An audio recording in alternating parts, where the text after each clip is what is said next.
আপনার আসসালামু আলাইকুম। ওকে চেনার কথা, অনেকে চিনে। আমি ডাক্তার মোহাম্মদ রুহুল আমিন। আমি স্যারের জেকে লাইফস্টাইল 2019 সাল থেকে মানি।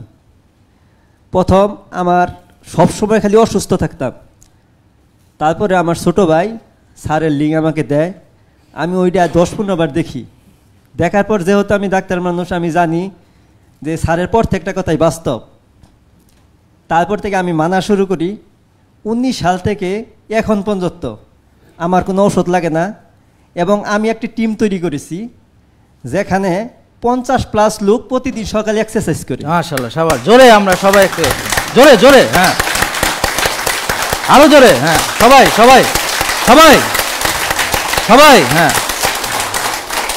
এবং আমি যারা জেকে লাইফস্টাইল মানেন, যারা জিনিসগুলো ঠিকমতো বুঝতেছে না, তাদেরকে আমি সবসময় পরামর্শ দেই।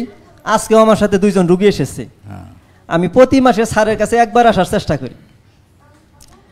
তবে স্যারের নিয়মগুলো মানার জন্য কিছু জিনিস সবসময় জরুরি, যেটা আমি করি। আমি প্রতিদিন ভিডিও দেখি, এবং প্রতিদিন আমার বাসায় ল্যাপটপ জুড়ে দিয়া আমি অন্য অন্য কাজ করি, কিন্তু ভিডিও সবসময় চলতেই থাকে। যতক্ষণ পর্যন্ত না ঘুমাই আর নামাজ না পড়ি, সবসময় ভিডিও চলতেই থাকে।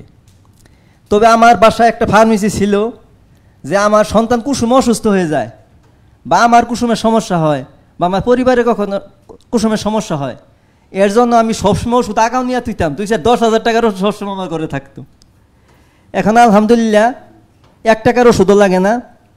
তবে আপনারা যদি নিয়মিত স্যারের ভিডিওগুলো দেখেন এবং এখান থেকে কিছু জিনিস শিক্ষা অর্জন করার চেষ্টা করেন, আমার বিশ্বাস আপনারা সবাই সুস্থ হতে পারবে ইনশাআল্লাহ। থ্যাংক ইউ আপনাকে, অনেক ধন্যবাদ। জোরে জোরে, হ্যাঁ।